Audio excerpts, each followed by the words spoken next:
और हज़रत जी को कहा जब तक सहाबा किराम, ताबईन, मुहद्दिसीन जिन्होंने भी इस उसूल को पकड़ा, फज़्फ़ुर बिज़ाति दीन, दीन को तरजीह दी है और नेक खातून से शादी की है, इसका मतलब क्या है कि वो चाह रहे हैं कि अल्लाह उन्हें औलाद भी नेक ही दे।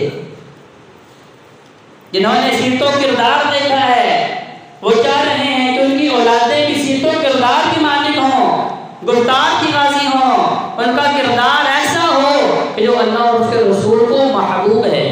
तो सबसे पहला काम तो ये करना है कि दीनदार, अगर बेटी है तो उसके लिए दीनदार बेटे का इंतखाब किया जाए, और अगर बेटा है तो उसके लिए दीनदार बेटी का इंतखाब किया जाए।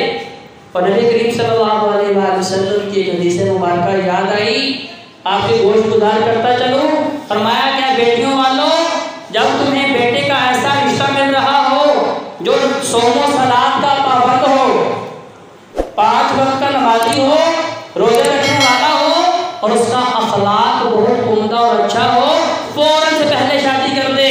अगर ऐसा रिश्ता मिलने के बाद भी आप अपनी बेटी की शादी नहीं करेंगे तो मैं पूरी जमीन के ऊपर फसाद पैदा होगा।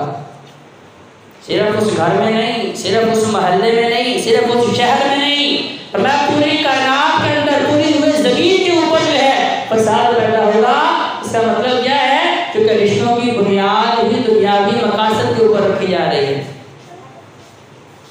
इस रिश्ते की बुनियाद ही किस बुनियाद पर रखी जा रही है? नहीं जी, हम खानदान से बाहर शादी नहीं करते। क्यों जी? हमारा नाक ऊंचा नहीं रहता, ये तो छोटे खानदान से ताल्लुक है, ये तो हमारे घर की बेटी है, ये तो हमारे घर का बच्चा है। जाते जिनका यही वजह है कि आज हमारे मामलात के अंदर रब की रहमत ही नहीं है, ना अल्लाह की तरफ से बरकत है, ना सलामती है, ना खैर है, क्योंकि हमारी बुनियाद ना तो दीन है ना रब की रज़ा है। तो मैं अगर नेक औलाद चाहते हैं, सबसे पहले नेक और सालिह तरीन औरत का इंतखाब करें। उसके बाद तरबियत औलाद के लिए दूसरा काम क्या करना है? अल्लाह के हुजूर दुआएं करनी है। रब्बे हबली मिनस सालिहीन, पैगंबर भी दुआएं कर रहे हैं, अल्लाह हमें नेक औलाद अता करना। रब्बे ला तज़रनी फर्दन व अंता खैरुल वारिसीन।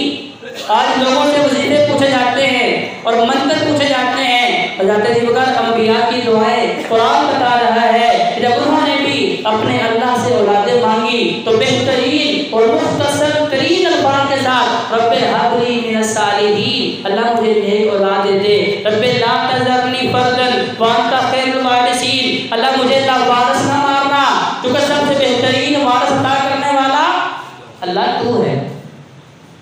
तो आपने उसके बाद दूसरा काम क्या करना है? अल्लाह के हुजूर दुआ करनी, अल्लाह मुझे सालिह तरीन औलाद देना।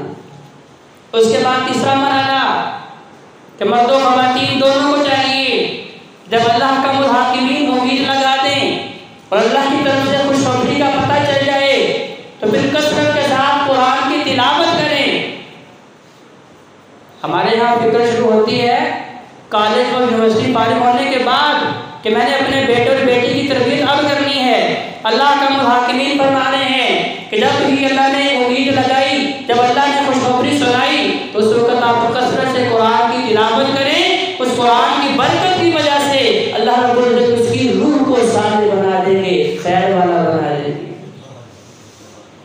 9 महीने तक बाप भी, बेटा और बीवी भी अल्लाह के हुजूर ये दुआ करें, अल्लाह हमें नेक औलाद देना। बेटा है तब भी, बेटी है तब भी, क्योंकि ये दोनों चीज़ें तो अल्लाह के इख्तियार में है। लेकिन अफसोस कि आज हमारे यहाँ अगर बेटे होते हैं तो मुशरिकीन मक्का की तरह खुशियाँ मनाई जाती हैं, तो अगर अल्लाह बेटी देता है वजूह मुस्वद्दा, चेहरे से काले हो जाते हैं। जाते जिनका ये तो जाहिलियत की बातें हैं। बेटा और बेटी ना बाप का इख्तियार है ना माँ का इख्तियार है, ये 100% मेरे अल्लाह का इख्तियार है।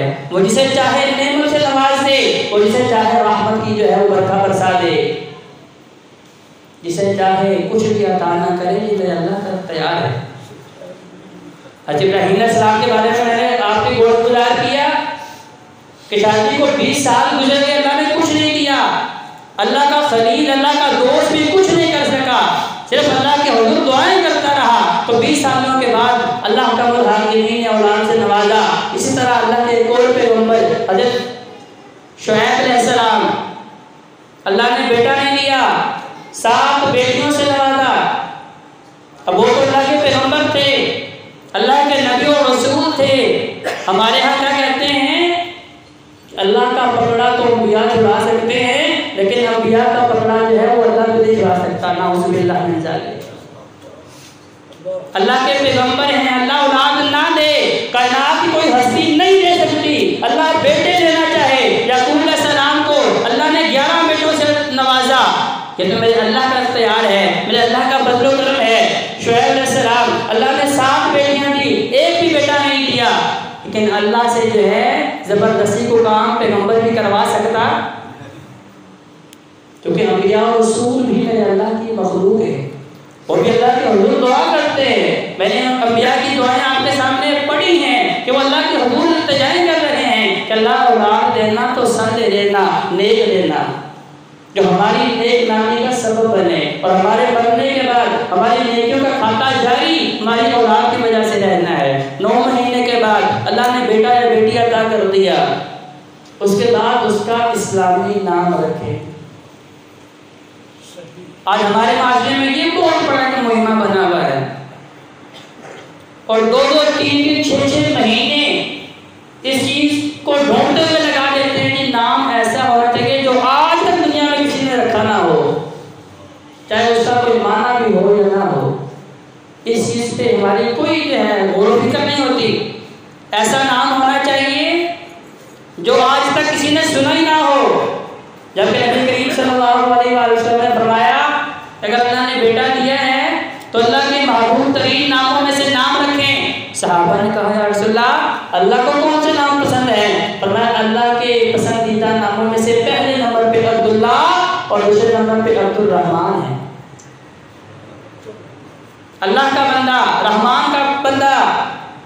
तो फरमाया कि अल्लाह जब औलाद दे दे, चूंकि देने वाला वो है, तो उसका नाम भी उसकी रजा के लिए इस्लामी रखें, और ऐसा माना खेज रखें जिसका असर उसकी शख्सियत के ऊपर हो, क्योंकि नामों की भी तासीर हुआ करती है। और नबी करीम सल्लल्लाहु अलैहि वसल्लम ने बहुत सारे सहाबा और सहाबियात के नाम तब्दील करवाए जिनका मानी सही नहीं था। एक सहाबी नबी करीम सल्लल्लाहु अलैहि वसल्लम के पास आए, कहा, अल्लाह मेरे लिए दुआ फरमाएं, मेरे मामलात दुरुस्त नहीं होते। नबी अलैहिस्सलाम ने दुआ कर दी, वक्त गुजरा, फिर आया, या रसूलल्लाह दुआ फरमा दें। नबी अलैहिस्सलाम ने दुआ कर दी, इसी मतलब फिर आया। नबी अलैहिस्सलाम ने पूछा, भाई तुम्हारा नाम क्या है? फरमाया, मेरा नाम है हुज़न। हुज़न का मतलब क्या है? गमज़दा।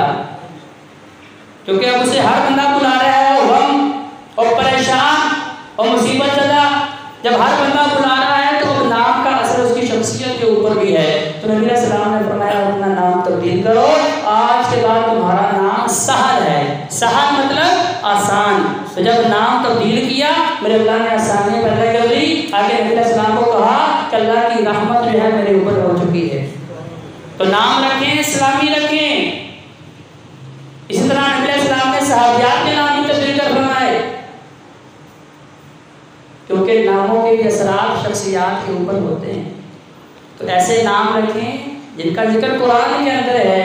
सहाबा के नाम के ऊपर रखें, अंबिया के नामों के ऊपर नाम रखें जिनके असरात शख्सियात के ऊपर हों, और ऐसी शख्सियात जिन्हें अल्लाह रब्बुल इज्जत ने महबूब फरमाया है और अपने कुरान में और नबी अलैहिस्सलाम ने अपने फरमान में बयान किया है। अगर उन नामों के ऊपर नाम रखें, उनके साथ हमारी मोहब्बत का इजहार भी होगा, और फिर हमारी औलादों की सीरतों किरदार भी उन जैसी होगी।